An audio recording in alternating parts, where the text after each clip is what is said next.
Muy buenas noches, un gusto saludarlas y saludarlos hoy en este gran sábado de Conferencia Vampiro, que para mí es un verdadero placer estar aquí con ustedes. Vamos a ver otro tema más de lo que es la teoría del delito, uno de los pilares que tenemos que entender y sobre todo analizar para poder entrar ya de lleno a lo que es el sistema penal acusatorio y adversarial en México. La teoría del delito obviamente es un asunto que es, bueno, internacional, porque hay diferentes vertientes, diferentes dogmáticas penales que refieren las definiciones de las actuaciones enfocadas al análisis de lo que es materia penal. De todas las conferencias, vamos a ver diferentes temas, ya hemos visto algunos, por lo cual los invitamos cordialmente a nuestro canal de YouTube, que ahí van a estar los temas que estemos platicando hoy y los que hemos platicado con anterioridad. Y bueno, pues bienvenidas y bienvenidos. Dejé unos minutos para que entre acceso a algunas personas que van llegando. Y bueno, me presento, para los que no me conocen, soy el maestro Jorge Gómez, soy abogado, también soy licenciado en Seguridad Pública y bueno, trabajo más de 20 años, tengo de servicio en el área federal, ya más de 20 años y bueno, pues ya tenemos varios años, vamos a cumplir 4 años ya, 4 o 5 años, no me acuerdo, por ahí vamos a cumplir hoy en esta conferencia Vampiro, que es de ustedes y para ustedes. Vamos a ver lo que es la autoría, vamos a ver diferentes temas de la teoría del delito. Hoy vamos a ver lo que es el análisis de la teoría del delito, lo que respecta a la autoría y participación. Si quieres conocer cuáles son los elementos para poder definir qué es la autoría, cuál es la diferencia entre la participación, cómo se enfocan dentro de lo que es el actuar ya en materia penal de los sujetos activos, pues bueno, te invitamos a que sigas toda la conferencia, además de que vamos a ver jurisprudencias importantes en el tema, algunas de gran trascendencia, y bueno, no olviden, por favor, darle like a este video, poner su comentario y esperarlos próximamente en los próximos videos y suscribirse a nuestro canal. También nuestro canal es SMT Gómez Mon Jurídico, así como lo acabo de nombrar, lo encuentran, y además que viene en lo que son nuestras redes sociales, en la invitación de nuestras páginas y, bueno, nuestro canal de YouTube, todo lo mencioné. Esta conferencia va a quedar grabada, entonces, pero muchas gracias por su presencia, porque aquí vamos a ver muchas dudas, vamos a ver cuestiones bien importantes y vamos a también tocar temas relacionados, apocadas a lo que es en específico las actuaciones en lo que es materia penal y también comentarles que cordialmente invitados a nuestras actividades académicas, que es totalmente gratuito y que por favor, si quieren ustedes recibir el material que es la presentación, por favor suban su correo electrónico para podérselas hacer llegar la presentación que van a ver. Además de quien quiera participar en los grupos de WhatsApp Vampiro, que son conjunto de abogados en los cuales nos dedicamos exclusivamente a las materias jurídicas, está estrictamente prohibido cualquier otro tema que desvirtúe la finalidad del chat, porque, bueno, suben luego cuestiones políticas que nada que ver. Yo en particular no tengo una preferencia, no me gusta que hablen bien o mal del gobierno, no me interesa en lo más mínimo. Y bueno, ese tipo de publicaciones se amerita una expulsión inmediata. Entonces, quien quiera participar en los grupos Vampiro, porque en verdad ha sido todo un éxito. Suben dudas, suben cuestiones. Hace poco tuvimos la participación de una gran abogada de San Luis Potosí que nos compartió un asunto de penal con una apelación. Imagínense, estamos hablando de una apelación, estamos hablando ya de niveles importantes, y lo cual ella amablemente nos compartió, además de que existe conexiones entre abogados para un exhorto, por ejemplo, de un estado, ¿no? Se han concretado exhortos de la Ciudad de México a Yucatán, de la Ciudad de México a Baja California, a Tamaulipas, en lo cual pueden contactarse y además también pues conocer algún tipo de procedimiento especial que se lleve en un estado sobre todo cuando son ordenamientos legales o procesos que son internos de ese estado, que bueno, son especialidades ya que nos dan nuestro punto de vista, y sobre todo también de otros temas. Subimos jurisprudencia los viernes, subimos una infinidad de cosas, y además los correos también les enviamos las invitaciones para otras actividades académicas que realiza este grupo de trabajo, que les va a encantar. Muchísimas gracias. Ahorita estamos para los nuevos, estamos en modo de silencio, estamos en una modalidad de protección de la misma cuenta de Zoom. Esto por fines de que no nos interrumpan y todo eso. Las dudas que tengan ustedes, por favor, puedan apuntarlas, y al final de la conferencia resolveremos las dudas, además de que por lo regular, al final de la conferencia, tocamos temas que son de otro tipo, un civil, un mercantil, un agrario, lo que sea, el tema que ustedes quieran, lo platicamos y todo eso. Porque en Conferencia Vampiro todos nos quitamos los títulos, todos nos quitamos todas las cédulas que tengamos, porque todos vamos a aprender aquí. Tenemos mucha gente que es estudiante, tenemos aquí, ha habido aquí contadores, hemos tenido hasta jueces aquí también, pero la idea es de que todos aprendamos algo de una manera gratuita. Aquí es todo gratuito, porque esta conferencia es de ustedes y para ustedes. Lo esperamos en nuestro canal de YouTube. Ahí hay más conferencias que a ustedes les va a fascinar. Recuerden, SMT Gómez Moll Jurídico, al servicio de una cultura jurídica. Vamos a iniciar con nuestra presentación. Sigue llegando gente, una disculpa. Vamos a compartir nuestra presentación para iniciar nuestra conferencia relacionada con lo que es la teoría del delito. Nada más, por favor, licenciado Ángel, que lo tengo ahorita. ¿Sí ven la presentación? Nada más hágame con la mano que sí. También, licenciada Blanca Estela, por favor, sí se ve la presentación. Nada más háganme con la manita para saber si se ve la presentación. Licenciado Manuel Antonio, perdón, si ve la presentación, nada más díganme si la ven. ¿Todo bien? Excelente, muchísimas gracias. Vamos a iniciar con un súper tema que es la autoría y participación. Todos nuestros temas de teoría del delito están enfocados a lo que es la materia penal. Vamos a también hacer uso de otros temas ya próximamente, pero ahorita nos estamos abocando a lo que es materia penal. Vamos a analizar todo lo que es el Código Penal de la Ciudad de México próximamente. Imagínense ustedes que va a ser como que el Código Penal de la Ciudad de México comentado, pero en conferencia, para que se den ustedes una idea de lo que pueden ser. ¿Me escuchan bien? Nada más háganme con la manita, si ven la presentación y me escuchan bien, todos estamos en orden. Por favor, y el licenciado Manuel Antonio, si todo bien, perfecto. ¿Me escuchan bien y se ve bien la presentación? Bueno, iniciamos. Es importante este tema de la teoría de participación porque vamos a ver un pequeño antecedente del mismo. Vamos a ver un antecedente. Bueno,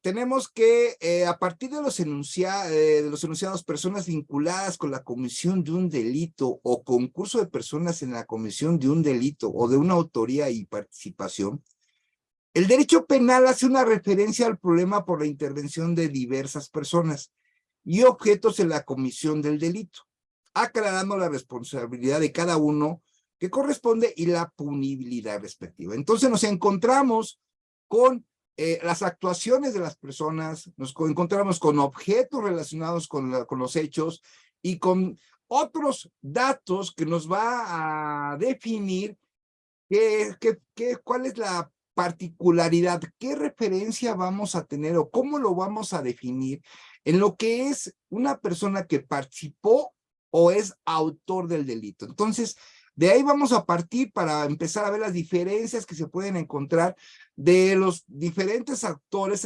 Esta presentación obviamente viene de un origen de un análisis que hizo su servidor de diversas lecturas, diversos posicionamientos.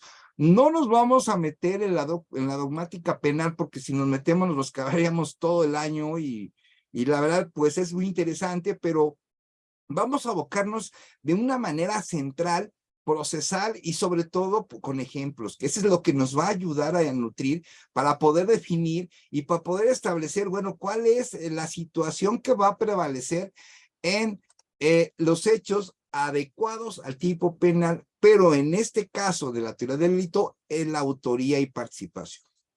En las actividades que intervienen las personas es observable los actos diversos que se materializan en el desarrollo social, económico, político, entre otros, no solo son derivadas de la conducta individual de una persona, también existen manifestaciones en las que participan grupos de individuos, empresas, objetos, entre otros datos que son periferios a los hechos. Y de esos hechos se parte para poder determinar cuál fue la forma que participaron, de que existe autoría en relación a los sujetos activos. Existen características que distinguen autor de un delito, con otros sujetos que también intervienen en el hecho ilícito, pero no reúnen las cualidades necesarias y aparecen bajo el término de partícipes. La participación de varias personas en la comisión de un delito es indispensable a aclarar su fundamento y determinar las bases de la responsabilidad que uno y a otros correspondan. No es lo mismo cuando están en grupo y existe un hecho ilícito.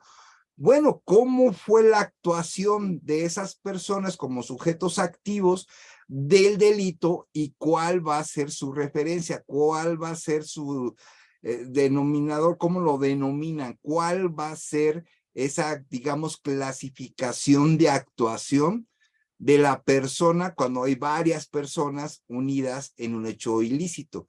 ¿Cómo va a ser su definición de cada una de ellas? Y obviamente, posteriormente, pues su punibilidad, que esto ya tendría que ver con la penalidad que se observa dentro de los ordenamientos legales. Confirmada la presencia de la conducta típica, obviamente, el hecho antijurídica, punible y la existencia de las causas excluyentes del delito, continúa el análisis de los criterios que el legislador incorporó para precisar el grado y vinculación del injusto, que corresponde al sujeto agente respectivo. Aquí los ordenamientos legales precisaron desde su creación que, bueno, existe una conducta típica, antijurídica y punible, ¿no? Estamos hablando de los elementos del delito. Pero debe de establecerse una inexistencia de las causas de exclusión del delito. Esto es muy importante porque cuando se presenta una teoría del caso, cuando alguien está llevando un asunto penal, como Ministerio Público, tiene que establecer bien su teoría del caso, pero un punto que debe de estar dentro de esa teoría del caso, por ejemplo, es que no existen excluyentes del delito. Ahora, eso es del campo del Ministerio Público, pero si nos vamos a lo que es la actuación como abogado defensor, pues obviamente nosotros vamos a buscar analizar bien todo el contexto de esa teoría del caso del Ministerio Público para poder identificar si existen excluyentes del delito. Pero ¿cómo vamos a conocer si existen excluyentes del delito? Pues obviamente a eso antecede un análisis de la teoría del delito para conocer si existen esas excluyentes derivado de la teoría del caso del Ministerio Público. Es importante tomar en cuenta eso porque, bueno, esa es la batalla de esa teoría del caso con respecto a la actuación del Ministerio Público y nosotros como abogado defensor. No olviden que esto también es tarea del asesor jurídico, que es otra figura que se encuentra dentro del sistema penal acusatorio. Bueno, ¿qué entendemos nosotros por autor? Vamos a ver varias teorías. Tenemos la teoría objetiva del autor. Autoría, ejecución del acto propio. Participación, intervención con la producción del acto ajeno. Ya estamos viendo pequeñas diferencias que existen entre lo que es la autoría y la participación. Autoría es el que hace, es el que llega con el arma, tira un balazo y muere una persona. Eso es el delito de homicidio. El autor es el que lo hace. La participación ya estamos viendo que intervino una persona, pero con una producción de un acto ajeno. Esa participación, esa persona, por ejemplo, fue el que le va y le dice, yo te ayudo, pero yo te echo, te vigilo para que, por si viene la policía, ¿no? Te estoy cuidando. Esa sería una participación en el delito de homicidio. Entonces, más o menos, esa es la idea general con respecto a lo que es la autoría y la participación. Partiendo de un concepto extensivo de autor, considera que tal a quien causa un resultado típico, es el que causa el resultado directo. Ahora, en el concepto restrictivo autor, es que realiza la acción típica. Él es el que realiza, concretiza, digámoslo en términos así, para que el hecho se realice. Ahora, tenemos una teoría subjetiva del autor. Distinción entre autor y partícipe depende de la actitud personal frente al hecho. Si la persona quiere el hecho como autor, será considerado como tal, cualquiera que sea su aportación. Por el contrario, si quiere como hacerlo ajeno, deberá ser tratado como partícipe. Entonces, aquí viene un análisis que tenemos que tomar en cuenta. ¿Cuál va a ser la diferencia entre autor y partícipe? El autor ya lo definimos, es la persona que actúa en ese momento, es la persona que está realizando el hecho ilícito, es la que materializó bajo varias acciones que hizo ese hecho ilícito. Y otra persona partícipe es quien colaboró para que se ejecutara, tuvo una intervención, pero no directa con lo que se fue el hecho ilícito. Entonces tenemos, partiendo de esa parte, pues ya vamos como adecuando, vamos definiendo cuáles son esas diferencias entre estos dos términos. Tenemos la teoría final objetiva del dominio del hecho. Para definir al autor, es obligatorio tenerla presente la aportación del hecho ilícito, de quién interviene en la comisión y en el mismo orden de ideas reconocer que el autor es quien tiene el dominio del acto, que tiene el dominio final del hecho criminal.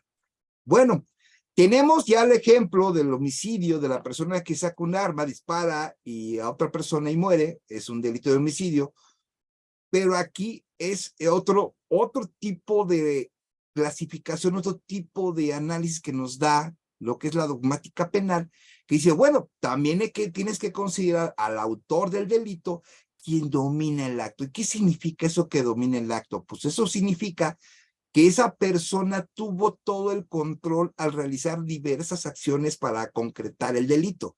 Ella tuvo ese poder, ese dominio del acto.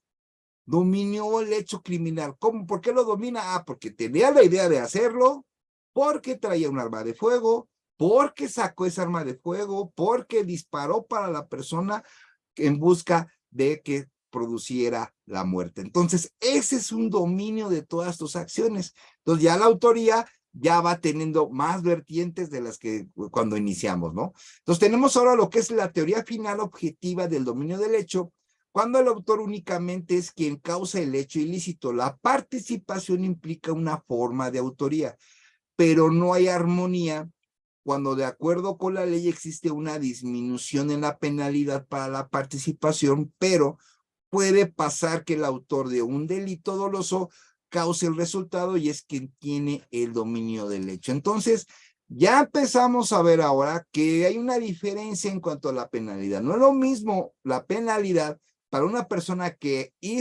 actuó al realizar el delito, hizo el delito, actuó, tuvo el dominio del hecho, a una persona que participó. Entonces ya estamos viendo ya diferencias más contundentes y sobre todo ahora ya en lo que respecta a la punibilidad, que en este caso es la cantidad de años de prisión por el hecho cometido, por el hecho ilícito cometido.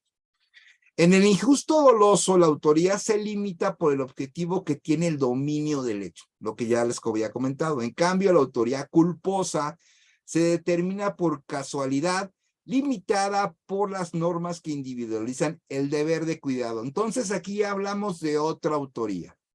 Tenemos la autoría directa, pero también tenemos la autoría directa dolosa, que es donde tiene el control de los hechos, quien realizó de manera directa ese hecho ilícito, pero también tenemos una autoría que conocemos como culposa, una autoría de delitos culposos, en la cual pues faltó un deber de cuidado porque se suscitó un hecho, que es un delito, y obviamente fue culposo, y a partir de que fue culposo, pues bueno, existe esa autoría también. Entonces, aquí es donde ya también partimos de otra característica que es la autoría dolosa y la autoría culposa. Bueno, aquí tenemos las diferencias de autorías directas, ¿no? Tenemos el delito doloso, el autor directo tiene el dominio del hecho ilícito, los comentaba que ese es el autor directamente que saca el arma, tiene el dominio del hecho, dispara, ¿no? Personas que tienen el dominio del hecho ilícito decide él mismo si lleva o no a cabo y la manera de materializarlo. Es un delito doloso, es una persona que realizó todos los actos necesarios para provocarlo y que él tuvo siempre el dominio de realizar. Ahora, como ya lo vimos, existe una autoría, pero ahora por delitos culposos. Esta que viola un objetivo de cuidado, el autor directo. Viola el deber objetivo de cuidado que genera un riesgo no permitido. Un ejemplo, va una persona manejando un vehículo, no revisó los frenos, no hizo su mantenimiento adecuado, se queda sin frenos y atropella a una persona. No fue sus intenciones atropellarla, porque él no buscaba, no tenía el dominio del acto, pero ese deber cuidado que provocó que atropellara a una persona, pues tiene culpa porque no realizó un mantenimiento de sus frenos, ¿no? Entonces ahí hablamos ya de un delito culposo. Ahora, tenemos delitos de omisión simple, de comisión por omisión. El autor directo es quien viola el deber jurídico de la acción, viola un deber jurídico de acción quien es garante que no lleva a cabo la acción de responsabilidad. Bueno, ahí recuerden, estamos la de comisión simple, comisión por omisión, un ejemplo para que me entiendan un poco de lo que estamos hablando con respecto a lo que es el término garante o el término de una acción de responsabilidad. Imagínense ustedes que están en la playa, todos ahí a gusto, están las olas del mar. Hay personas que se dedican a hacer salvavidas, ustedes los conocen, son gente que recupera persona que no sabe nadar o que se esté ahogando, ¿no? Imagínense ustedes que una persona se mete a más adentro del mar, se está casi ahogando o ahogando, digamos, y el salvavidas está plática y plática con otras personas y no atiende su deber. Él es garante en ese momento porque su responsabilidad es ayudar a las personas que no saben nadar en la playa. Entonces ahí va a caer en una responsabilidad porque tenía un deber jurídico. Para eso lo contrataron, para salvar vidas en una playa. Es garante de eso. Tiene una acción de responsabilidad. Aquí estamos hablando, como les digo, de delitos de autorías directas, pero con omisión simple o en su caso de comisión por omisión. Entonces ya esos términos van adecuados a los tipos de autorías. Entonces ya vimos autoría directa, diferentes tipos de autoría directa, pero dentro de estas autorías directas tenemos lo que es la autoría dolosa, que es el que tiene el dominio del hecho, tenemos la autoría culposa por el deber de cuidado, y ahora tenemos el deber jurídico de acción, que es la acción de responsabilidad cuando es un delito de un autor, de un delito por omisión simple y por comisión de omisión. Ya llegamos, ya estamos estableciendo el desarrollo de la autoría, ¿no? Bueno, pero no es el único, son varios que establece la teoría del delito, esto a raíz del estudio que realizó su servidor de diferentes escritores en materia penal. Tenemos el autor mediato. Bueno, el autor que cumple la conducta de propia mano, como lo indica la ley, también el autor puede valerse de un tercero para la comisión de su conducta o hecho ilícito. Lo anterior se denomina autor mediato. El que se vale de otro. Esta es una modalidad de autoría ya diferente a las que ya hemos visto. Este se vale de otra persona para hacer el hecho ilícito. Bueno, vamos a revisar bien lo que es la autoría mediato.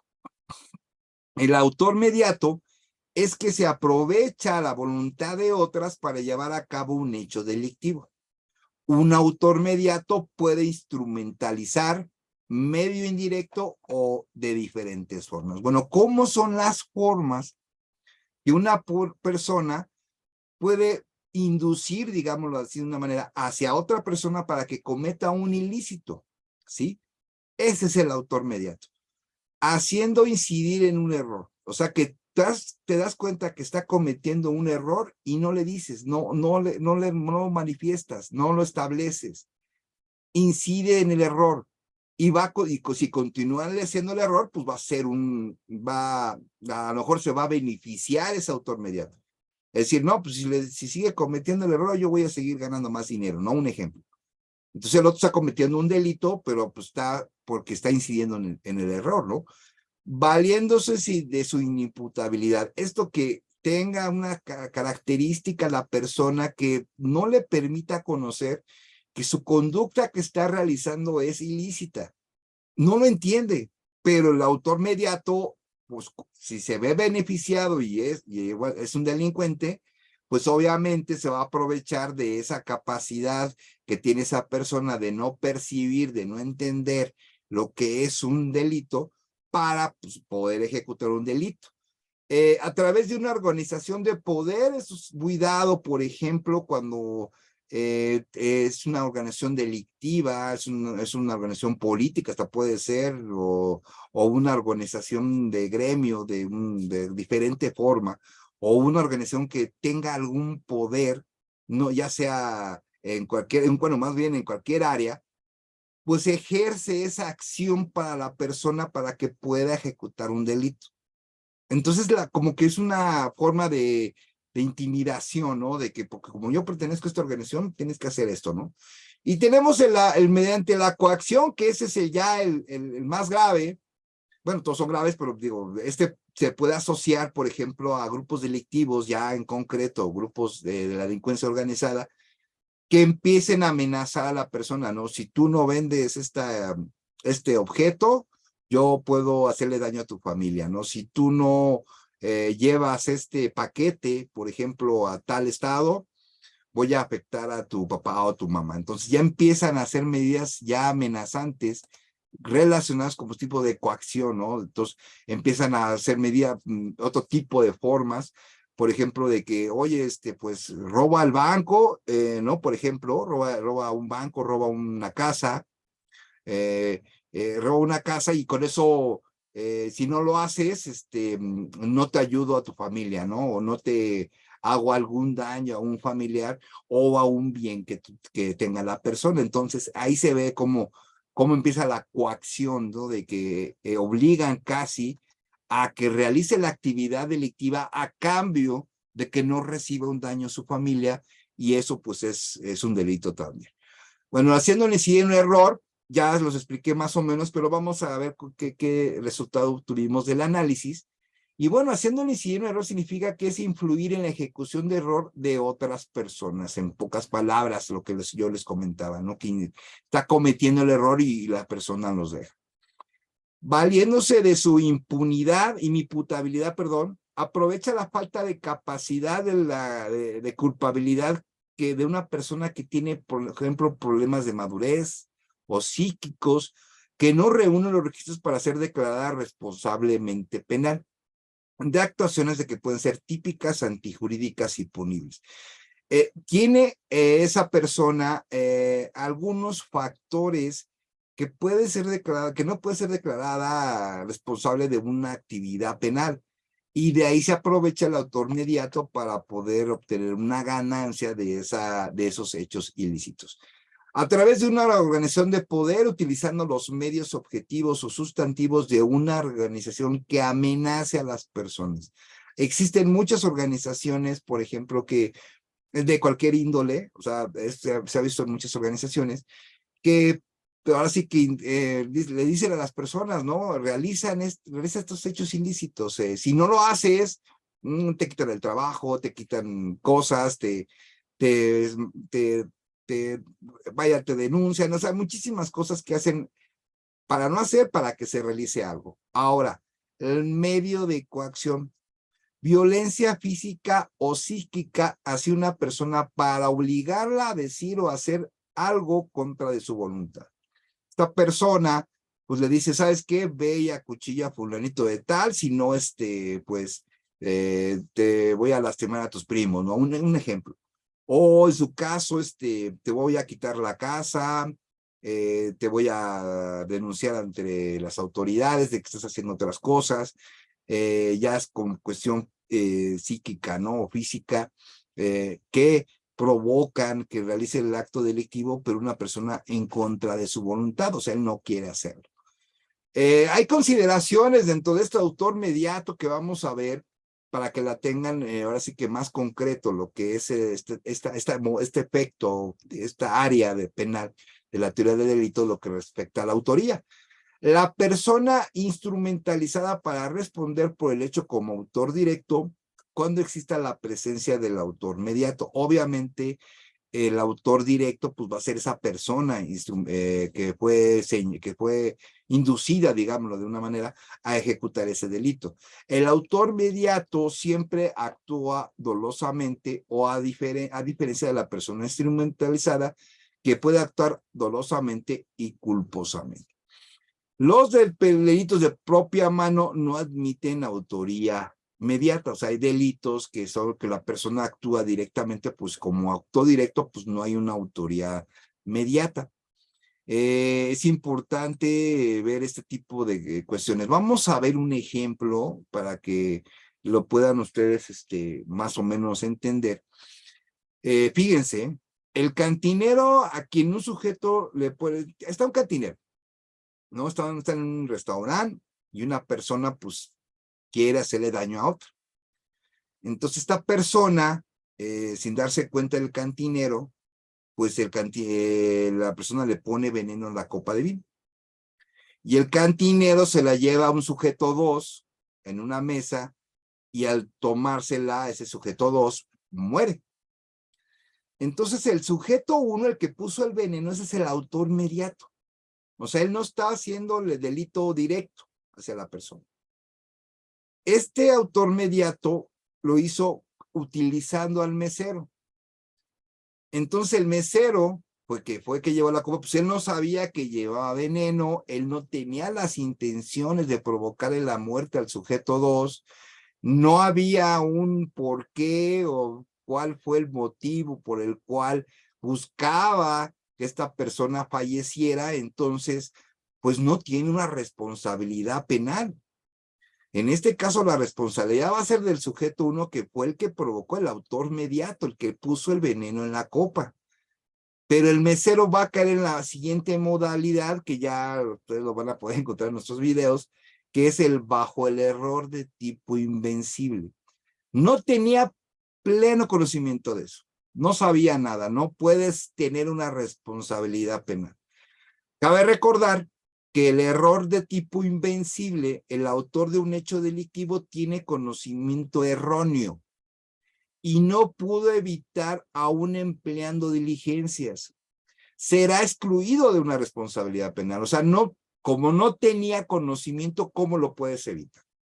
No puedes evitar algo del que no sepas la información, de que no sabes. Entonces, en este caso, ejemplo, espero que haya quedado claro. De todos modos, ahí está el video, pueden poner sus comentarios, no olviden subir su correo electrónico para recibir la presentación. Quien quiera participar en los grupos Vampiro, donde tenemos muchos libros, tenemos muchas opiniones, mucho apoyo de abogados en otros estados y sobre todo que se dedique exclusivamente a cuestiones jurídicas, suban su número telefónico. Para que tengan más acceso a más cuestiones, actividades académicas que realizamos nosotros. Ahora vamos a otra tipo de característica dentro de lo que es la teoría del delito, de lo que es la autoría y la participación, pues nos vamos a enfocar ahora a lo que es la coautoría. Se materializa la coautoría cuando 2 o más personas llevan a cabo conjuntamente la realización típica, antijurídica y punible, de manera que uno de ellas realiza la acción típica en su totalidad. Ejemplo, 2 personas van y atacan a uno a golpes, ¿no? Y se agarran a golpes y son 2 contra 1 y obviamente ganan los 2. Entonces estamos hablando ahí de delito de lesiones de 2 personas que están golpeando a una y por ejemplo, una, pues se le pasa la mano y le da golpes mortales, ¿no? Que muere el sujeto pasivo. Entonces ahí podrían cambiar las responsabilidades, sobre todo por el delito, pero existe lo que se llama coautoría, que esa es, digamos, la definición en términos generales. Tenemos lo que es la coautoría sucesiva. La coautoría presenta mayor dificultad en el supuesto de coautoría sucesiva, que establece una división del trabajo que lleva a la comisión del delito y en donde quienes intervienen no realizan el acto completo por sí mismos, sino que cada uno realiza una parte, entre todos ejecutan un conjunto del injusto. Un ejemplo claro de esto es el secuestro. Hay unos que se dedican a capturar a la persona, otros que se dedican a llevarla a una casa, otros se dedican a darle de comer, otros se dedican a llamar para pedir un rescate, diferentes funciones que se realizaron, pero se llevó un injusto, se llevó todo el conjunto, se llevó un delito, que es el delito de secuestro. Y eso es en términos generales en una coautoría sucesiva. La coautoría tiene como características la decisión común acerca del hecho ilícito y su ejecución. El dominio del hecho es común y no individual. Se trata invariablemente de coautores, es decir, autores que trabajan en conjunto en la ejecución del comportamiento ilegal. Obviamente ya de coautoría no estamos hablando de algo aquí, de un punto que es importante tomarlo en cuenta. Hay un común acuerdo, o sea, hay un arreglo entre todos para realizar la acción. El dominio lo tienen todos, no es individual. Todos participan. El ejemplo está por lo que les comenté, dos personas se ponen de acuerdo para golpear a otra persona y ellos definen cuándo hacerlo, cómo hacerlo y lo realizan. Entonces eso ya se materializa. Entonces las dos personas son coautores del delito, por ejemplo, de lesiones, o en su caso de que fallezca el sujeto pasivo, pues sería el delito de homicidio. La coautoría sucesiva es probable hasta que la ejecución de los delitos permanentes, ¿no? Siempre que el delito no se haya agotado.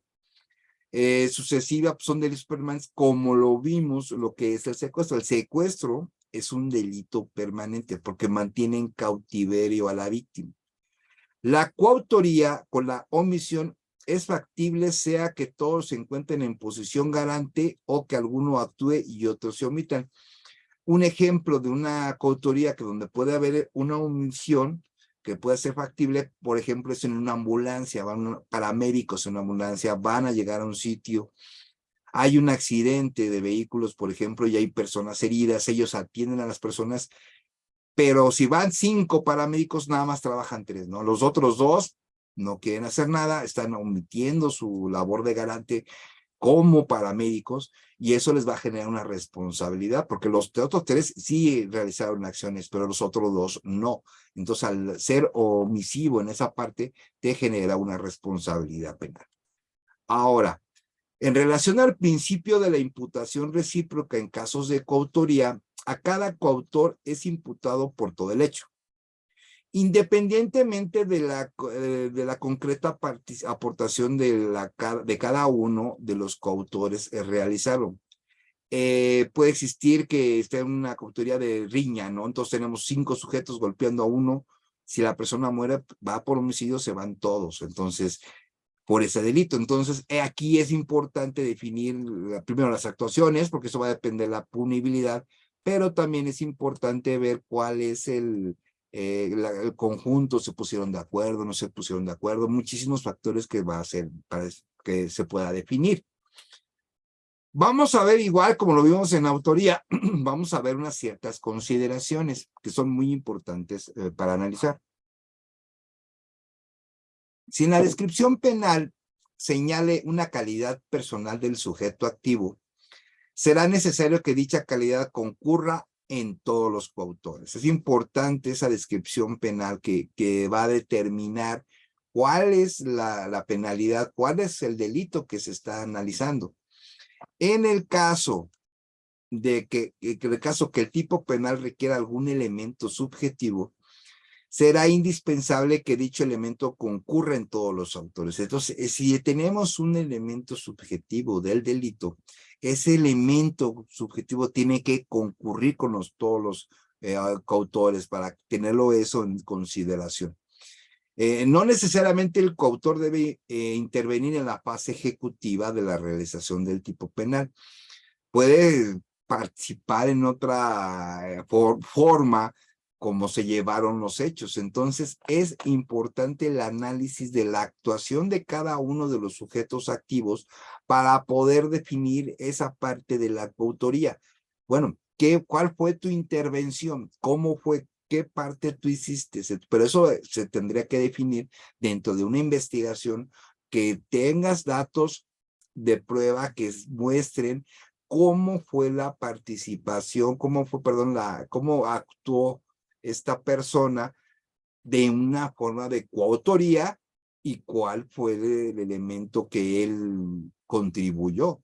Entonces, eso en verdad ya en el campo de batalla, como yo le llamo, en una teoría del caso, debe tomarse de análisis de los datos de prueba. Y recuerden, o sea, los datos de prueba deben estar consolidados, no es nada más porque dijo tal persona o porque alguien fue testigo, no. Debe de existir más factores en conjunto para poder determinar la coautoría. O sea, si hoy en día en el sistema penal acusatorio es complicado crear la acusación para una persona, pues imagínense ahora con varios. Entonces también se vuelve complicado, pero tenemos que analizar todo eso para poder realizar nuestra teoría del caso, ya sea como Ministerio Público, como asesor jurídico o en su caso como defensor. En relación a la tentativa, que es un tema también que tenemos próximamente aquí en Conferencia Vampiro, inicia cuando alguno de los coautores, cumpliendo los actos preparatorios, puso en peligro un bien jurídico, por lo que se podrá atribuirles a todos los intervinientes activos el hecho que señala la ley como el delito de grado de tentativa. Un ejemplo, se juntan las personas que van a cometer un robo en una tienda, ¿no? Ya tienen todo preparado, se juntan y ándale, de repente cierran temprano la tienda, entonces ya no les permitieron hacer robo porque la tienda cerró temprano, ¿no? Pero existen datos de prueba que estaban preparando, que se juntaron, que en ese momento ya iban hasta con las armas de fuego listos, pero no pudieron. O sea, cumple con la tentativa. Entonces, pero aquí la tentativa serían todos los que iban a participar de una manera de coautoría. Vamos a ver un ejemplo.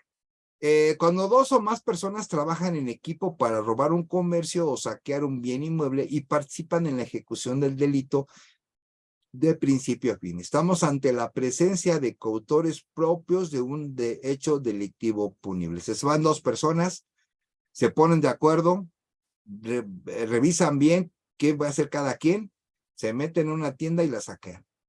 Al momento de salir, pues ya cometieron el delito de robo, que era un robo normal. ¿Cuál sería su participación de ambos, su intervención de ambos? Sería de forma de coautoría.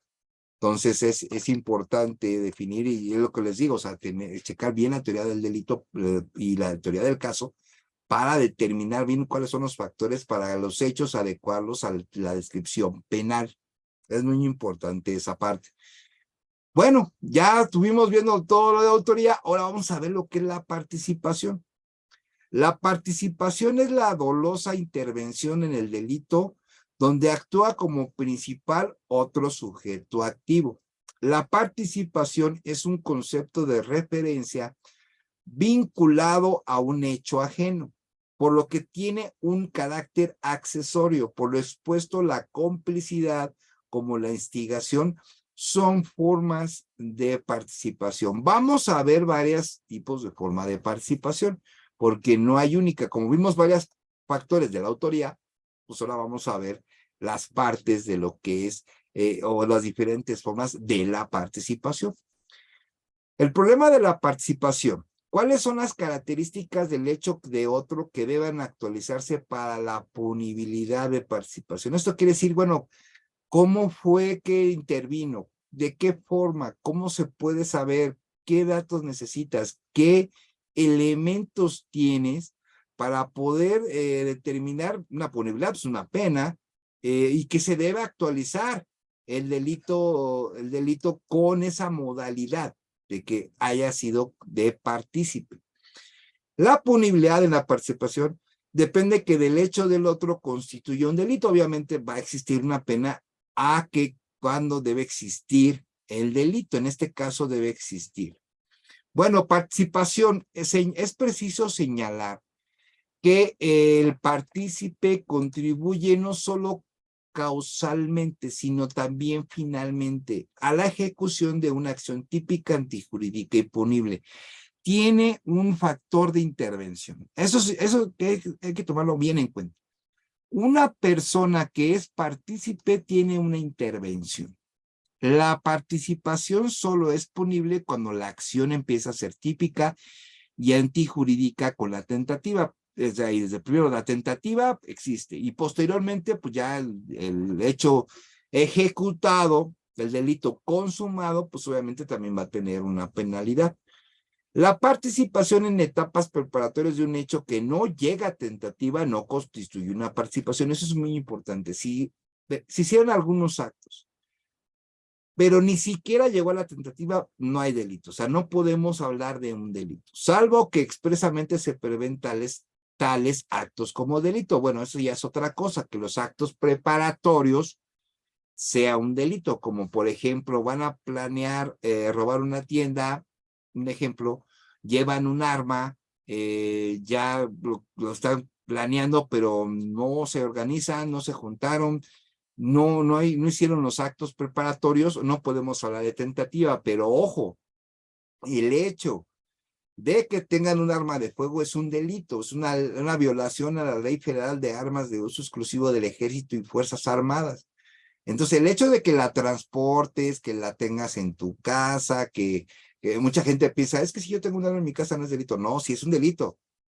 Chequen bien la ley de uso exclusivo de las armas de fuego, que el hecho de que tengas un arma que esté prohibida en tu casa, eso es un delito. Y revísenlo bien para que lo tengan bien en mente. Porque mucha gente piensa eso, ¿no? Que yo tengo un arma en mi casa y no, si es un delito, chequen bien y lo van a ver. Vamos a ver un tipo de participación. Esta se llama instigación, pero también tiene el nombre de inducción. Instigador es el que determina dolosamente a otro a la comisión de un delito doloso. Interviene determinado en el hecho delictivo de otro. Instigación es referida frecuentemente como una autoría intelectual. Es el que se pone las ideas, no ejecuta nada él como persona, pero él pone todo el conjunto de ideas para que otros realicen la actividad ilícita.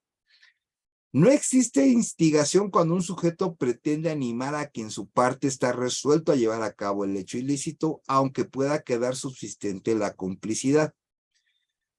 Cuando la persona que va a ejecutar el delito, que le dijo la persona 1, le dice a persona 2, ¿sabes qué? Hay que hacer un escándalo en la manifestación tal para destruir una tienda. O sea, pero la persona que le está dando la idea, ella no va a participar, sino va a participar el sujeto 2. Pero si este sujeto 2 va con el ánimo de hacerlo, está convencido de que lo quiere hacer, pues bueno, ahí no podríamos hablar de que lo instigó, pues el sujeto 2 lo quiere hacer. Aquí ya estaríamos hablando de una complicidad, ¿no? Para poderlo entender así en general. En un mismo hecho y en la misma persona pueden concurrir distintas formas de intervención, que la inducción y la complicidad. Este de la inducción y la complicidad, en verdad, es un hilo muy delgado el que los define uno de otro. Pero es importante hacer el análisis de los datos de prueba que tienes o de los hechos adecuados al tipo penal para determinar en tu teoría del caso si hubo instigación, inducción, o en su caso hubo complicidad. Pero les digo, es un hilo muy delgado el que divide los dos. En la transmisión de un programa televisivo, ahorita vamos a ver, este es un ejemplo de instigación o inducción. En un programa televisivo, sujeto A incita a los estudiantes a saquear casas y comercios. Lo que está haciendo este sujeto es instigar a cometer un delito, con lo cual su conducta puede ser penado por la ley. O sea, está incitando a realizar una actividad ilícita, pero él no participa nosotros, pero por el hecho de haberlos inducido, digamos de esta manera, pues le va a provocar un delito. Bueno, vamos a poner varias imágenes dentro de la presentación, bueno, ya están dentro de la presentación, donde están, son tesis.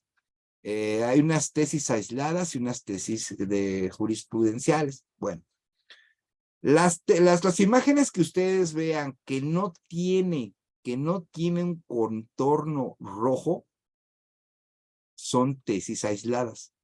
Quien tenga el contorno rojo son tesis jurisprudenciales. Entonces, ahorita vamos a ver esta tesis así de manera rápida, lo que es instigación y complicidad, sus diferencias y rasgos característicos. Muchas de las tesis aisladas, ustedes saben, no son para cumplirse obligatoriamente. La que se debe de cumplir obligatoriamente es la jurisprudencia, la tesis de jurisprudencia. Pero las tesis aisladas nos pueden dar una idea, nos pueden dar un camino, a un enfoque diferente. Es importante su análisis. Bueno, aquí nos indica, ¿no? ¿Cuáles son sus diferencias de lo que es la instigación y la complicidad desde un punto de vista de una tesis aislada? Características, tenemos la existencia de una relación de por lo menos dos personas. Es lo que dice la Suprema Corte. De las de que uno es el instigador, que despierte en otro la voluntad para cometer un delito, y el otro el instigado, quien comete materialmente el delito en virtud de haber sido determinado para ello. El instigado es el autor del delito, el que está delante y quien tiene el dominio del hecho, mientras que el instigador es el que está detrás. Solo es un partícipe y no tiene dominio del hecho penalmente relevante cometido por el autor. La conducta del instigador es accesoria a la del autor, por lo que aquel solo responde en la medida en que se lleve a cabo el hecho al que fue determinado por el instigador. El medio utilizado por el instigador para determinar al autor a cometer el delito, que puede consistir en una dádiva, promesa o una amenaza, debe producir un efecto psicológico en el instigado. Consiste en despertar la voluntad de éste para cometer un delito determinado. La conducta del instigador está dirigida dolosamente y tiene la finalidad de motivar que el instigado quiera también cometer el delito que aquel quiere, lo que implica que previo a la realización de la instigación, el autor no tenía aún la voluntad de cometer un determinado ilícito. Es inadmisible instigar a quien previamente ya tiene la voluntad y decisión de cometer el delito, e incluso ha dado inicio a su ejecución. Por su parte, la complicidad implica igualmente la existencia de una relación de por lo menos dos personas, el autor y el cómplice, es decir, el que realiza la acción típica y quien solo presta ayuda o auxilio, siendo este último mero partícipe. El cómplice, como el instigador, no tiene el dominio típico del delito. Esto lo tiene únicamente el autor. La conducta del cómplice es también accesoria de la conducta del autor, es decir, que aquel solo responde de su auxilio o ayuda si el hecho principal es realizado por el autor. La ayuda o auxilio puede prestarse de diferente manera o por diferente medio, dependiendo del hecho principal. Puede ser a través de una aportación física, facilitando el lugar o el medio, o psíquica, animando, y puede prestarse antes, durante o después de la comisión del hecho penalmente relevante. También se trata de una conducta dolosa, lo que implica que el cómplice debe tener conocimiento de que el autor quiere cometer un determinado hecho delictivo o que lo está cometiendo, y en base de ese conocimiento quiere ayudarlo o auxiliarlo. Es una tesis aislada, pero nos está hablando de las diferencias y características de la instigación y la complicidad, la cual pues, nos abre un poco el campo del tema que nosotros estamos ahorita en comento. Entonces espero que les haya servido. Recuerden subir su correo electrónico para poder hacerles llegar la presentación que les va a ayudar para fortalecer el conocimiento, y quien guste otra vez participar en grupos Vampiro, por favor suban su número telefónico. Ahora, es importante tener en cuenta todos estos factores que nos va a definir cuál es uno y otro, que nos va a ayudar para poder determinar cuál es el que se va a establecer dentro de tu teoría del caso. Es la importancia de la teoría del delito. Y como ya lo he dicho en todas mis conferencias, nosotros tenemos que aprender primero la teoría del delito para después llegar al sistema penal acusatorio adversarial. Si no tenemos bien cimentado la teoría del delito, se nos va a complicar muchísimo ya el sistema procesal penal. En serio, es por eso que dejo estas conferencias para ustedes con todo el orgullo y con todas las ganas del mundo. Complicidad, pues ahora sí, ya vimos las diferencias ahorita con la tesis, pues vamos a abocarnos a lo que es la complicidad. Cómplice es el sujeto que presta dolosamente auxilio o cooperación en la actuación de otro sujeto activo en un injusto doloso. Existen cómplices primarios, secundarios, pero deberá observarse lo dispuesto en las leyes despectivas. En cada uno de los códigos penales de cada entidad, pues se va a definir si hay otro tipo de, o diferencias entre en la complicidad.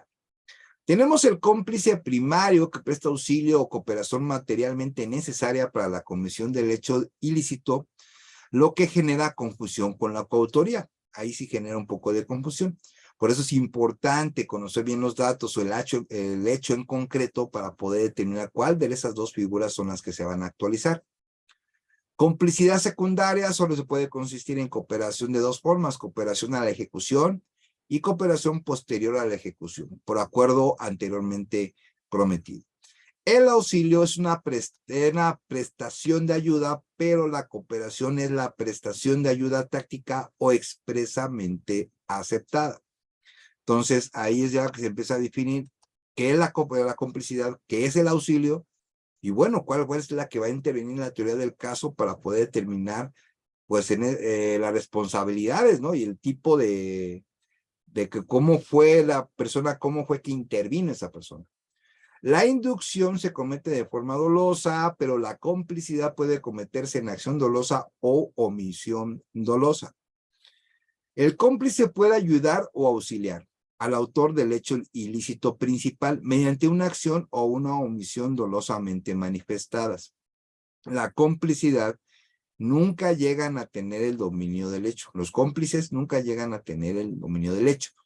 Ejemplo, hay una persona que trabaja en el aeropuerto, está en las aduanas y él pues conoce que en tal caja lleva objetos que son ilícitos, ¿no? Cualquiera que pueda ser. Entonces él, pues, obviamente, dolosamente, de forma omisiva, no la revisa, no las pasa por el detector de rayos X y sale la mercancía. Entonces sale mercancía ilícita que no fue detectada en las aduanas y obviamente eso es un delito. La persona que debió de vigilar, que debió hacer el estudio, pasar la caja por los rayos X, pues obviamente hizo esa omisión, lo cual pues forma parte del análisis de esos hechos delictivos porque tuvo una intervención en los mismos. Bueno, volvemos con las consideraciones, pero ahora con lo que es la complicidad. En el caso de que el tipo penal exija un elemento subjetivo específico, no será necesario que concurra también con los participantes. Será suficiente con que estos sepan que sí concurre en el autor del hecho principal. Cuando la descripción penal exija una calidad personal del sujeto activo, no es necesario que dicha calidad concurra con los participantes. En el caso de complicidad física, a diferencia de la complicidad psíquica, es posible verificar la presencia de un nexo causal. Existen diferentes factores que van a poder determinar o que sean necesarios dentro de la descripción penal para determinar cómo fue la intervención del cómplice. El cómplice ¿cómo va a ser considerado cómplice o no? ¿Va a ser coautor o no? O sea, ahí te va a definir cuál va a ser su intervención. Vamos al ejemplo. Tanto el cómplice como el autor del delito serán acusados del mismo delito.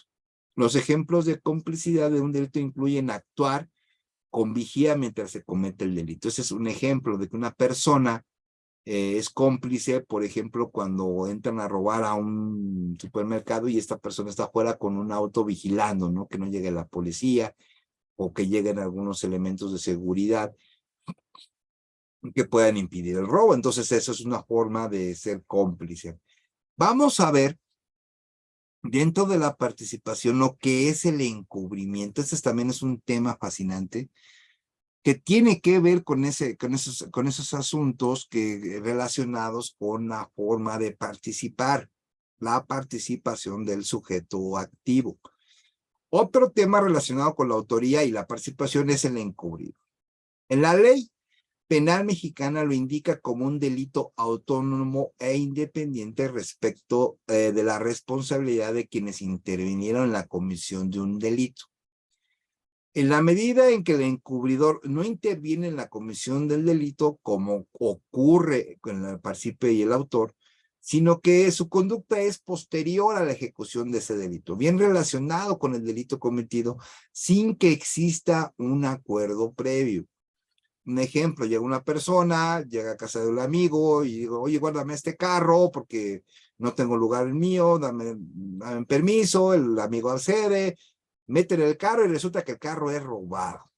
Pues obviamente no hubo un previo acuerdo, no sabía la persona, su amigo, que era robado, ¿no? Entonces, ¿cuál será la responsabilidad del amigo que guardó el carro robado, por ejemplo? Si no tenía conocimiento. ¿Será un delito culposo? ¿Fue omisivo en algo? Eso te lo dará la teoría del delito. Ahora, ¿qué pasa cuando esa persona sabía que el carro era robado? Y que va el amigo, le deja el carro robado y él sabe que es carro robado. Ahí sí estás encubriendo un delito, pero tú no cometiste el robo del vehículo. Eso fue posterior. Entonces es importante ver esta figura porque no va junto con la persona que hizo directamente el delito. La ley prevé como delito independiente el encubrimiento. Ya algunos ordenamientos legales así lo establecen. Yo, desde el punto de vista, creo que son todos.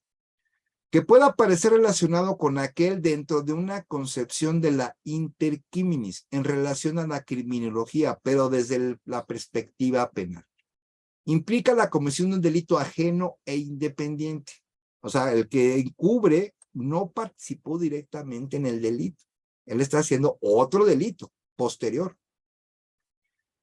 Delito de encubrimiento está previsto en dos formas de regulación. Tenemos el encubrimiento por recepción, tenemos el encubrimiento por ocultamiento o cooperación. Encubrimiento por recepción se entiende que se refiere que la conducta de quien con ánimo de lucro y posterioridad a la ejecución del delito, sin haber participado en aquel, adquiere o recibe el producto a sabiendas de las circunstancias de ser un objeto robado, como el ejemplo que les puse. Llega el amigo, el otro amigo, el amigo 2 sabe que el vehículo es robado y lo guarda en su casa. Ese es un encubrimiento por receptación. No participó en el robo del vehículo, pero sí generó datos para un nuevo delito que es encubrimiento. Encubrimiento por ocultamiento o cooperación es relativo a quien oculte o favorezca el ocultamiento del responsable del delito. Le presta auxilio o cooperación de cualquier especie o requerido por las autoridades, no preste el auxilio para la investigación de tales delitos. Y la persecución de los responsables. También abarca el caso de quien oculta los objetos robados. Entonces tenemos también el encubrimiento porque no coopera la persona investigada, ¿sabes? Se sabe que está en las líneas de investigación, que tú ayudaste a esconder el arma de fuego que provocó el homicidio, que tú guardaste el cuchillo, que tú guardaste las llantas que se robaron, o sea, pero al momento que la autoridad lo llama para que ayude a esas investigaciones, para que declare, es omisivo, no presta auxilio y eso si llegara a comprobar, pues también sería el delito de encubrimiento. Una característica del encubrimiento deriva de que la conducta prohibida implica una conducta realizada con posterioridad a la comisión del delito y conforme a un proceso causal y final independiente, ajeno al delito relacionado. En la inteligencia de que si tiene conocimiento de ella, no estaría en el caso del encubrimiento, sino precisamente en el caso de partícipe. Y esto es, por ejemplo, vamos a tener dos escenarios. Uno, el amigo uno le va a llevar el carro robado al amigo dos. El amigo dos no sabía del carro robado, pero cuando llega el amigo uno con el amigo dos, le entrega el auto robado y le dice, oye, este carro robado, guárdamelo. Y entonces el amigo dos lo guarda. Eso es un delito, no participó en un delito, no se pusieron de acuerdo, no sabía, pero sí está guardando, sí está haciendo el ocultamiento. Sí está haciendo eso es un delito de encubrimiento. Pero ¿qué pasa con este? Ahora voy a poner escenario 2. Dos personas están juntos, se dedican a robar carros. Ellos deciden ponerse de acuerdo de que van a hacer el delito, se va a cometer mañana, va a llegar el carro y el amigo 2 lo va a recibir, pero él ya sabe el delito con antelación. Ya hubo un entendimiento, hubo una organización entre ellos dos. Aquí ya no es encubrimiento, aquí ya es partícipe del delito. ¿Del cuál delito? Del delito del robo del vehículo. Entonces vean los diferentes datos, cómo van cambiando y cómo te pueden hacer una gran diferencia de la adecuación de los hechos al tipo penal. Es importante esto porque es ya tu resultado del análisis de tu teoría del caso que va a estar implícita en tu teoría del caso, la teoría del delito, tu análisis de la teoría del delito, que va a estar inmersa en tu teoría del caso, pues te va a dar las herramientas necesarias para cómo lo vas a producir en la audiencia de control de detención, en la audiencia de vinculación a proceso, en el desarrollo de etapa intermedia, en tus alegatos de apertura, de clausura, dentro del juicio oral, y obviamente te vas a estar más preparado. Pero como lo dije, o sea, si no vemos bien el análisis de la teoría del delito, en verdad, se los digo, se les va a complicar muchísimo elaborar una teoría del caso en materia penal y sobre todo la aplicación del mismo en el sistema penal acusatorio. En serio, entonces vamos a seguir trabajando en conjunto y seguir profesionalizándonos como buenos abogados que están ahorita a las casi las 12:30 de la noche en Conferencia Vampiro, disfrutando de este gran tema aquí con ustedes. Muchísimas gracias. No se me duerman, por favor. Quien vuelva a repetir, quien guste la presentación, suba su correo electrónico. Quien guste participar en grupos vampiros, suba su número telefónico para ingresarlos. Eso yo lo hago personalmente. Los grupos yo los manejo personalmente y estoy a sus órdenes. En el encubrimiento existe una excusa absolutoria. Fíjense, este está bien interesante.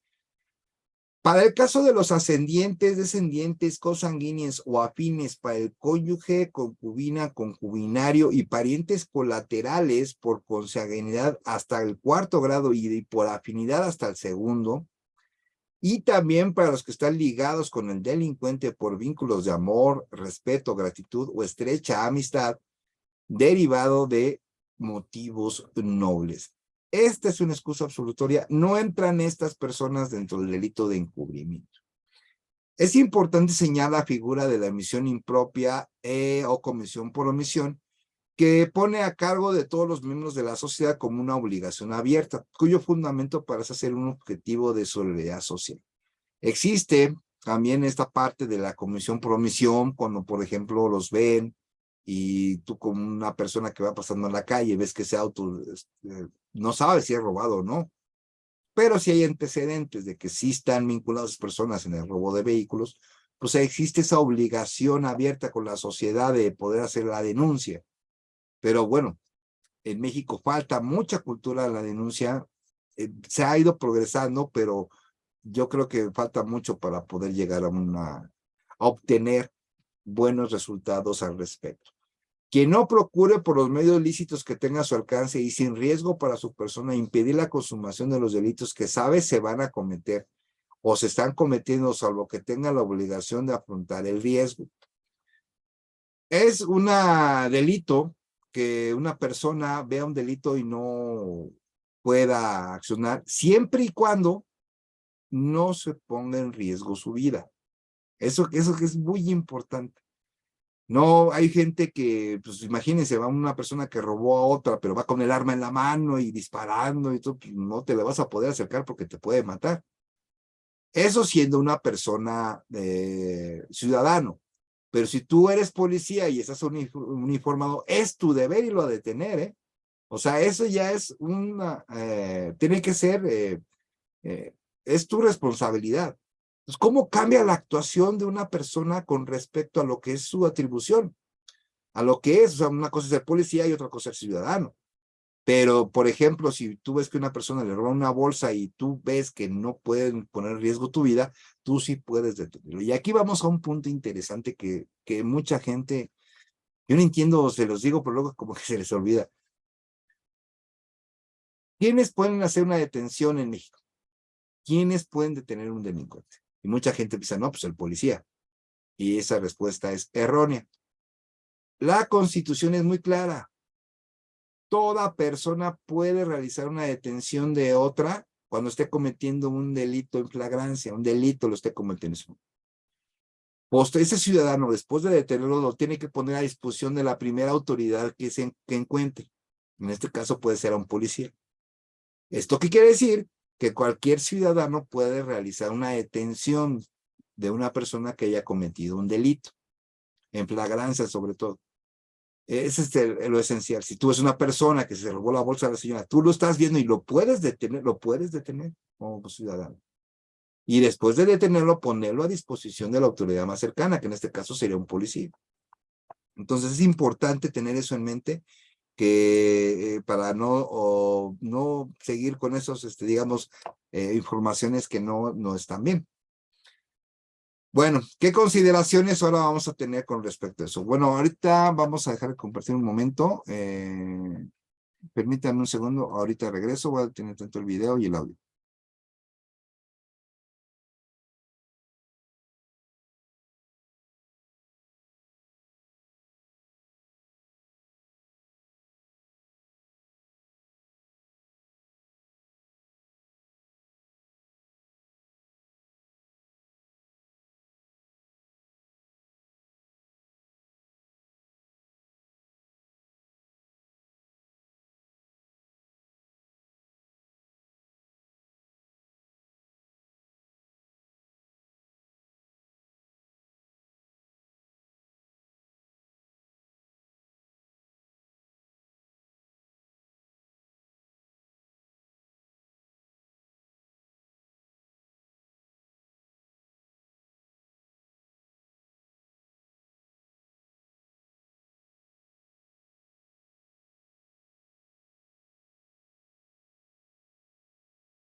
Ya, una disculpa. Perdón. Ver las consideraciones en lo que respecta al encubrimiento. Siempre son accesorias una determinación de forma de autoría.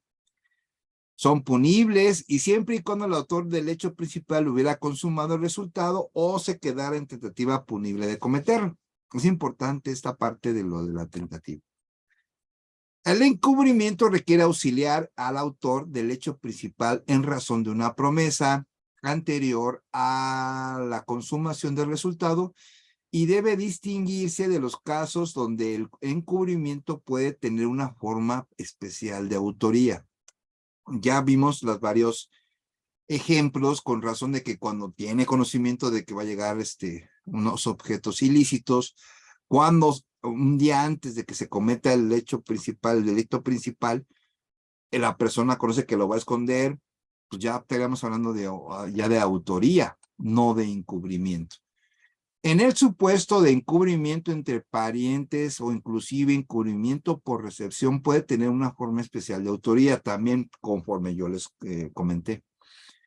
Como ejemplo, después de la consumación instantánea del resultado, es imposible que alguien intervenga como partícipe, inductor, encubridor o cómplice, pero puede materializarse el encubrimiento posterior con una forma especial de autoría. Es importante, como yo les comento, ver el caso en concreto para determinar, bueno, existe encubrimiento, pero ¿cómo fue ese encubrimiento?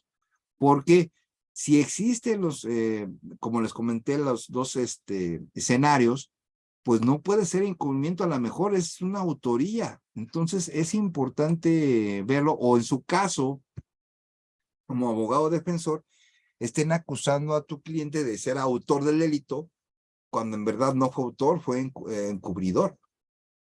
O ni siquiera los dos. Entonces es importante hacer el análisis. Vamos a ver ahorita, bueno, cuál es, cómo lo dice el Código Penal del Distrito Federal, hoy Ciudad de México, con respecto a la autoría y participación. Todos los códigos a nivel nacional, en lo que respecta a lo que es la teoría del delito, pues muchas de las concepciones las tiene ahí. Las tiene ahí y obviamente muchos códigos, viene también su explicación y también yo les aconsejo revisar bien lo que son las sentencias, revisar bien las tesis aisladas y jurisprudenciales, donde viene cómo se pronuncia la Suprema Corte de Justicia de la Nación con respecto a la terminología, ¿no? O sea, ¿cómo ve la Suprema la autoría?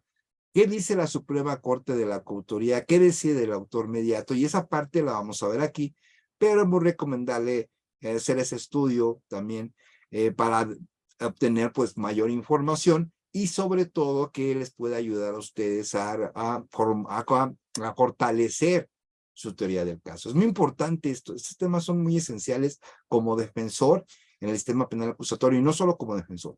Ministerio Público y como asesor jurídico. Yo siempre lo he dicho en mis conferencias, no estamos peleados. Aquí no es una guerra abogado-defensor, Ministerio Público o asesor jurídico. En ningún momento es una guerra. Aquí esta conferencia es para que todos aprendamos. Es una cultura jurídica gratuita de calidad para ustedes. Entonces aquí nos ayudamos todos. Aquí no es una guerra. Entonces, mucho cuidado en ese aspecto y manejarse profesionalmente en las audiencias o cuando vayan a la sede ministerial o cuando estén en una audiencia penal. El artículo 22 del Código Penal ya señalado nos indica las formas de autoría y participación. Tenemos, lo realizan por sí, ya lo habíamos visto, autoría. Lo realizan conjuntamente con otro u otros autores, coautoría. Lo llevan a cabo sirviéndose de otro como instrumento, lo que vimos como autor mediato. Determinar dolosamente al autor a cometerlo, es la inducción o instigación. Dolosamente preste ayuda o auxilio al autor para su comisión, complicidad. Con posterioridad a su ejecución auxilien al autor en cumplimiento de una promesa anterior al delito, lo que es el encubrimiento. Entonces, aquí lo dice el código. Y aquí, en el artículo 22, nos dice, son responsables del delito quienes únicamente intervengan en la planeación o preparación del delito, así como quienes determinen a otro o le presten ayuda o auxilio. Solo responderán si el hecho antijurídico del autor alcanza al menos el grado de tentativa del delito que se quiso cometer. Entonces, hablando de tentativa, a su materialización, solo va a operar los tipos de autoría. Esto es muy importante. Y tiene lógica, si no existe un acto preparatorio para un delito o una materialización de un delito, pues obviamente no va a existir una participación. Entonces aquí es muy importante cómo se da la responsabilidad. La instigación y la complicidad que referimos en las fracciones cuarta y quinta anteriormente, solo son admisibles en los delitos dolosos, muy importante, no en delitos culposos.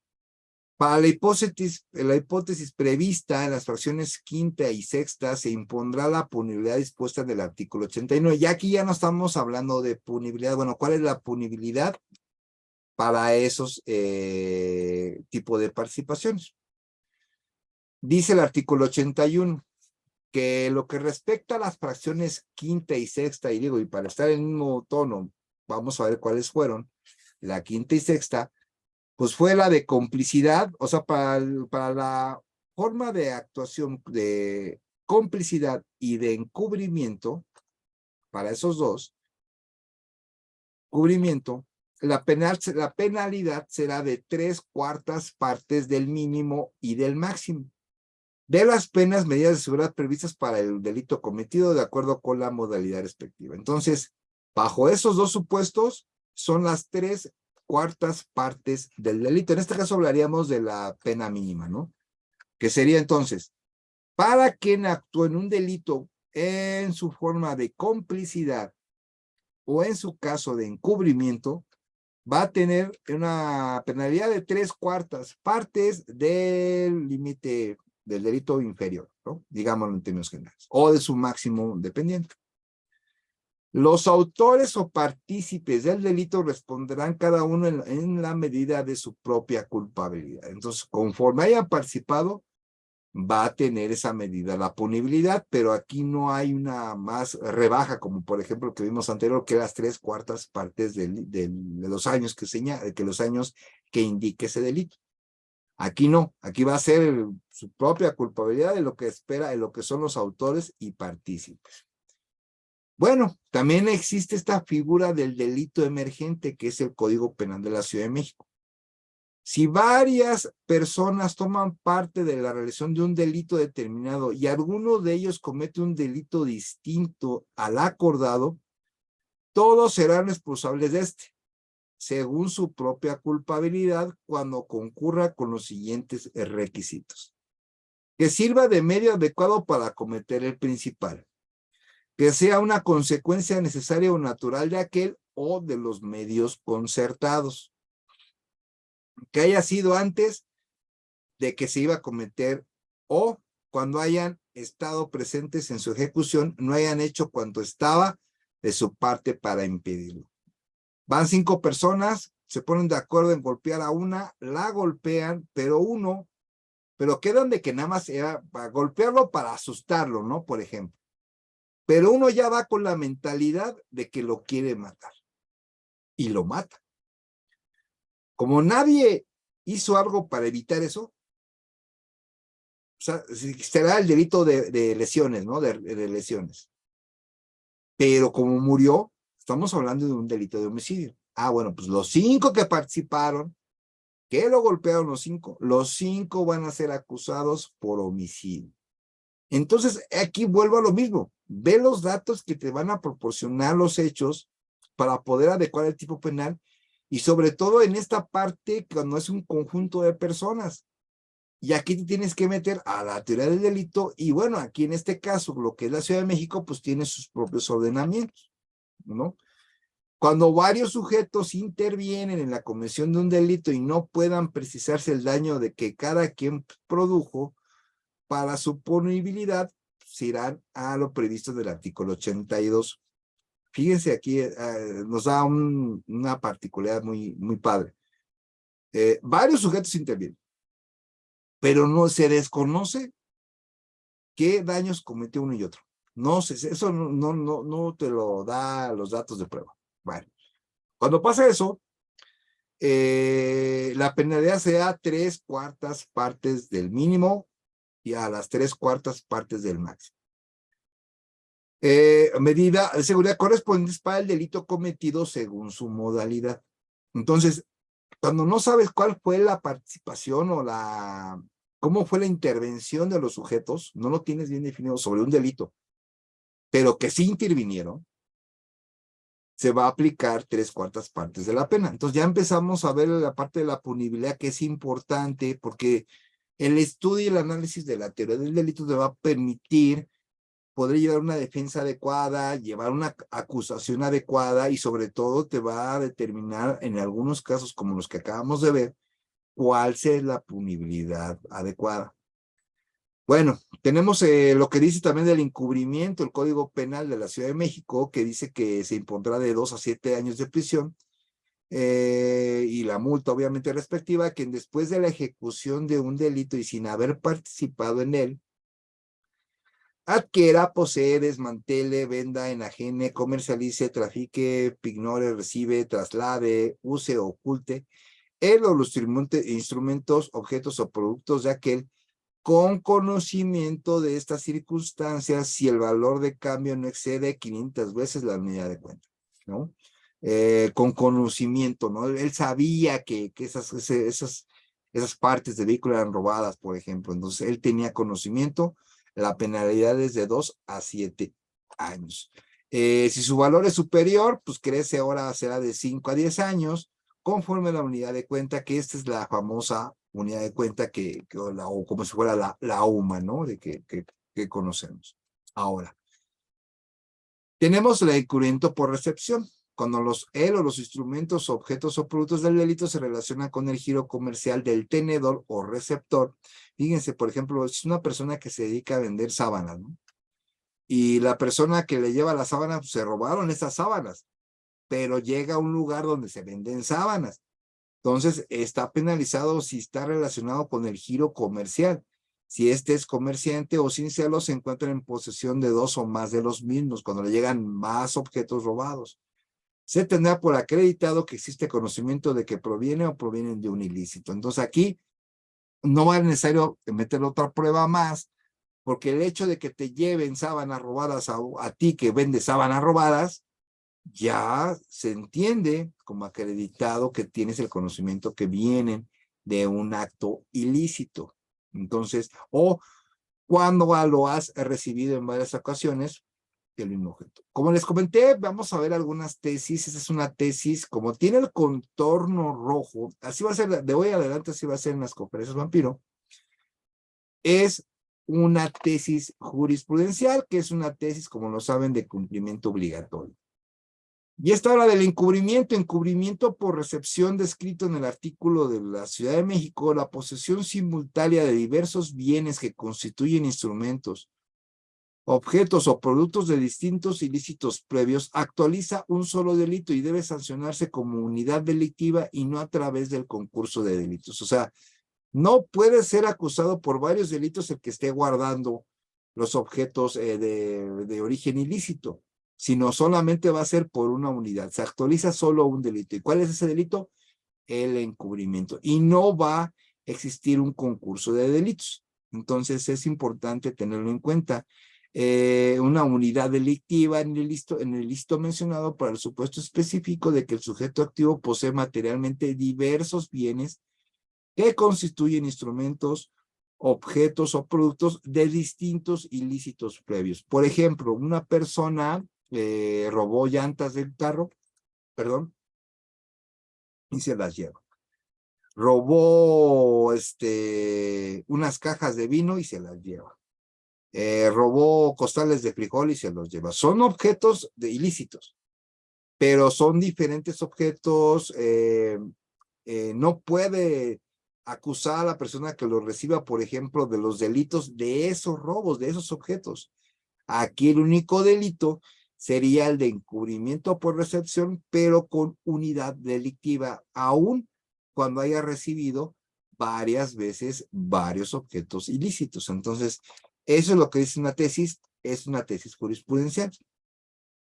Tenemos ahora lo que es el encubrimiento por receptación, que es lo que estamos viendo. Si el que recibió en venta, prenda o bajo cualquier otro producto, el instrumento, objeto o producto de un delito, después de su ejecución, sin haber participado en él y no adoptó precauciones indispensables para cerciorarse de su procedencia o para asegurarse de que la persona de quien la recibió tenía derecho para disponer de ella, se le impondrán las penas previstas en el artículo que ya vimos. La proporción correspondiente a delito culposo. Vamos a poner el siguiente escenario. Amigo 1 le lleva el vehículo a amigo 2, el amigo 2 no sabe que es robado, pero se lo guarda. El amigo 2 tiene dudas si es su carro o no, pero pues es el amigo, confía en el amigo. Y bueno, pues es detenido el amigo 2, porque el auto era robado, ¿no? Bueno, aquí la pregunta es, ¿a qué se referirá que no adoptó las precauciones? Obviamente, si a ti te dejan un auto en tu casa de un amigo, tú confías en el amigo, pero ¿cuánto tiempo te cuesta a ti revisar en internet si las placas de ese vehículo están reportadas como robadas? Les juro que no se tardan ni siquiera 5 minutos. Entonces, a partir de ahí, ya no hay manera que te salgas de este delito, porque no optaste en hacer una precaución. No te cercioraste de que si esa persona, tu amigo uno, era dueño del vehículo, o sea, sí tenía ese derecho. Y les juro, o sea, ustedes se ponen www.repube.gov.mx, en Repube, pones la placa y ahí te dice si es robado o no. Y no te tardas ni 5 minutos. Entonces ahora les pasé un tip cómo checar vehículos robados. Eso se puede checar en internet muy fácil. No tienes que hablar a ningún lado. No tienes que decirle a un ministerial, revisa el carro. No, nada. Si tú solito, si un día van a comprar un vehículo de esos vehículos usados en los tianguis de autos, vean el Repube y puedes meter el número de placa o el número de serie, que es importante, el famoso NIP que está ahí en el parabrisas. Cualquiera de los dos los puede meter y si te sale robado, no lo compres. Y es más, estás obligado a denunciar ese auto robado ahí. Y más si está en su venta. O sea, tú tienes que hacer esa denuncia. Ahora vamos a ver lo que es el encubrimiento por favorecimiento que lo estipula el Código Penal de la Ciudad de México. Se impondrá de 6 a 5 años y una multa a quien después de la ejecución de un delito y sin haber participado en este, ayude en cualquier forma al delincuente a eludir las investigaciones o sustraerse de estas. O sea, si tú no proporcionas ayuda a las instituciones de seguridad pública, por ejemplo, el Ministerio Público o Policía, pues obviamente vas a caer en esta actuación ilícita. También tenemos lo que es oculte o favorezca el ocultamiento del responsable del delito, oculte, altere o inutilice, destruya, remueva o haga desaparecer los indicios, instrumentos de otros elementos de prueba o pruebas del delito. Si tú, si una persona desaparece los indicios, destruye elementos de prueba, oculta pruebas y todo ese tipo de situaciones, cae en esta modalidad, cae en este supuesto en el cual se hace acreedor una sanción penal. Oculta o asegure para el imputado, acusado o sentenciado el instrumento, el objeto o producto o provecho del delito también, o sea, eso está penado en la Ciudad de México. Al que requerido por la autoridad no proporcione la información de que disponga para la investigación del delito o para la detención o aprehensión del delincuente, sino proporciona información cuando tiene conocimiento, pues obviamente va a ser sancionado con esta pena. No procure por los medios lícitos que tenga a su alcance y sin riesgo para su persona impedir la consumación de los delitos que se sabe va a cometerse o se están cometiendo, salvo que tenga la obligación de afrontar el riesgo, en cuyo caso se estará previsto en el artículo o normas aplicables respectivas. Como les digo, como ciudadanos, no procures impedir la consumación cuando tienes conocimiento del delito. Esto sí, que se va a cometer un delito o se está cometiendo. Es muy importante esto, porque luego tú como abogado te contratan para levantar una denuncia, ¿no? Y tú vas con tu cliente a levantar una denuncia ante el Ministerio Público. Entonces ahí, digo, como consejo, preparen la primera por escrito, chequen bien, porque, por ejemplo, si ya son delitos que vio la víctima o algo así y no hizo algo, puede caer en esta modalidad. O sea, bueno, su declaración no la pueden usar en contra de él, pero si encuentran información posterior, información periferia en la cual existe la posibilidad de que tu cliente haya podido impedir ese delito, sabía que se iba a cometer hubo otros delitos, pues al rato ahora el imputado o imputada va a ser tu cliente. Entonces, hay que tener mucho cuidado cuando ustedes presenten denuncias al Ministerio Público, porque luego, pues, les toca que forman parte de otros hechos ilícitos y, pues, se les va a dificultar. Recuerden, no tiene contorno rojo, es una tesis aislada que nos está hablando de un encubrimiento y estamos hablando de una tipicidad. Recuerden, ya la atipicidad ya la vimos en la teoría del delito y esta indica algo bien interesante.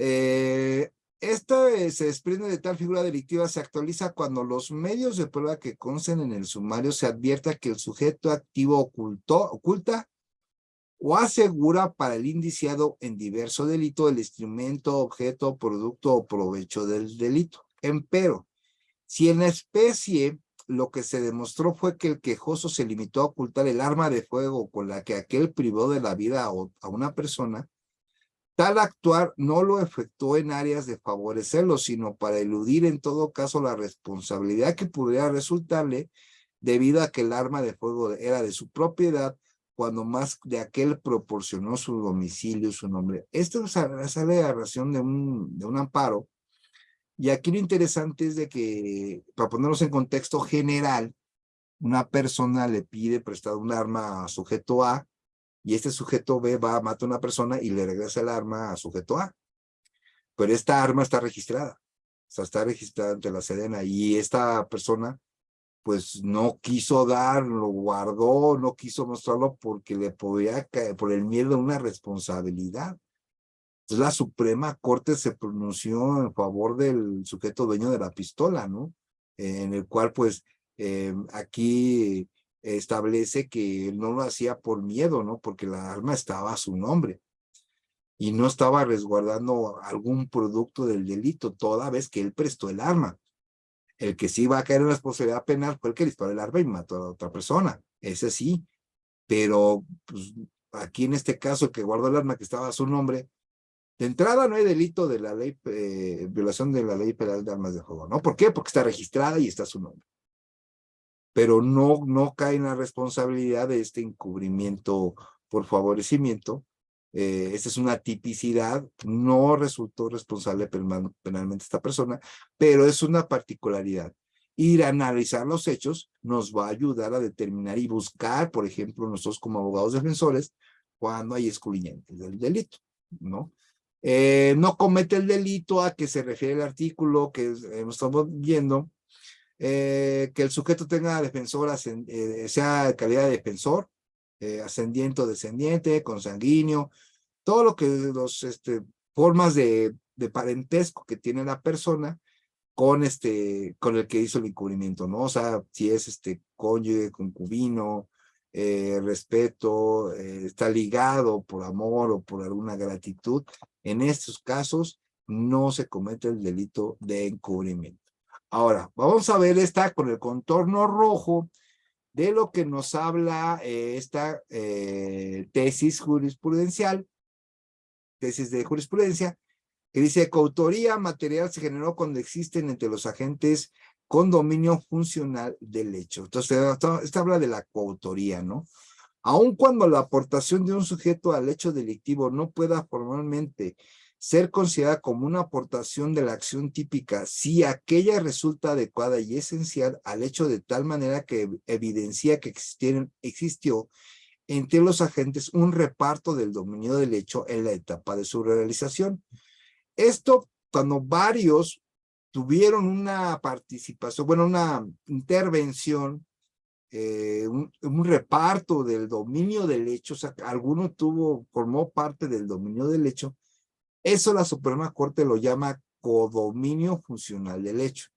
Tal aportación es suficiente para considerar a dicho agente coautor material del delito en los términos del Código Penal de la Ciudad de México, como ocurre en el delito de robo, cuando uno de los activos es el que se apodera materialmente de la cosa, mientras otros, amén de brindarle apoyo con su presencia, impide que uno de los ofendidos acuda a auxiliar, ¿no? Entonces, ahí se reparten el dominio del hecho, se llama codominio funcional del hecho, y obviamente, pues ambos, pues son responsables de su actuación dentro de este caso en específico. Aquí también es importante ver el cambio ilegal de clasificación del delito, ¿no? O sea, esta es otra tesis de jurisprudencia. Si en primera instancia el reo fue sentenciado por el delito de robo calificado, por haberlo acusado como responsable de tal ilícito en sus conclusiones el Ministerio Público, y en una segunda instancia se consideró que no era responsable de ese delito, sino de uno diverso, como es el de encubrimiento, procede conceder al amparista la protección constitucional solicitada, a fin de que se absuelva del ilícito de la acusación y se elimine de la condena también el de encubrimiento por favorecimiento, porque ello implica un cambio ilegal de clasificación de delito por una estructura diferente que dejó sin defensa al acusado. Esta es una tesis jurisprudencia muy interesante porque una persona que fue sentenciada por delito robo calificado, mete el amparo, la Suprema se da cuenta, oye, espérate, esto no es delito, no es robo calificado, es encubrimiento. Pues ahora con esta jurisprudencia, esta persona tiene que salir libre porque se hizo una reclasificación ilícita del delito y además no va a poder ser sentenciado por el nuevo delito de encubrimiento, toda vez porque no tuvo la oportunidad de tener una defensa. Esta es una super tesis, saldría libre y no podría ser procesado ya después. O sea, es una como amparo de libertad total por esa clasificación ilegal. Y bueno, esto es hablando de un delito de robo calificado con encubrimiento, pero puedes utilizar esta tesis para otras figuras. Aquí la importancia de esta tesis que acabamos de ver es que nos dice que en una reclasificación jurídica ilegal, tu cliente sale libre después de una sentencia condenatoria. Entonces, es importante esa tesis. Ahora, es importante qué elementos debe tener una sentencia. Y a contrario sensu, que no, la sentencia que no tenga estos elementos no puede ser sentencia.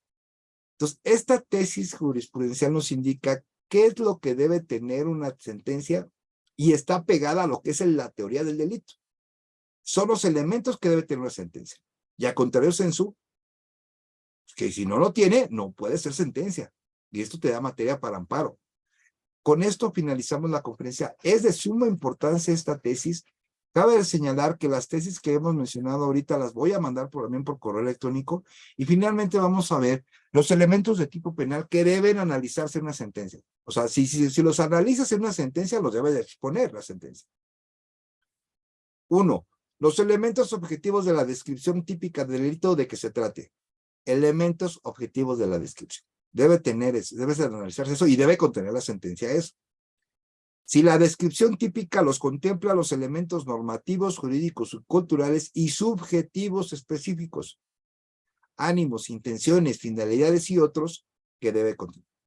La forma de autoría intelectual, material, directo, coautor o mediato, o participación, inductor o cómplice, realizada por el sujeto activo.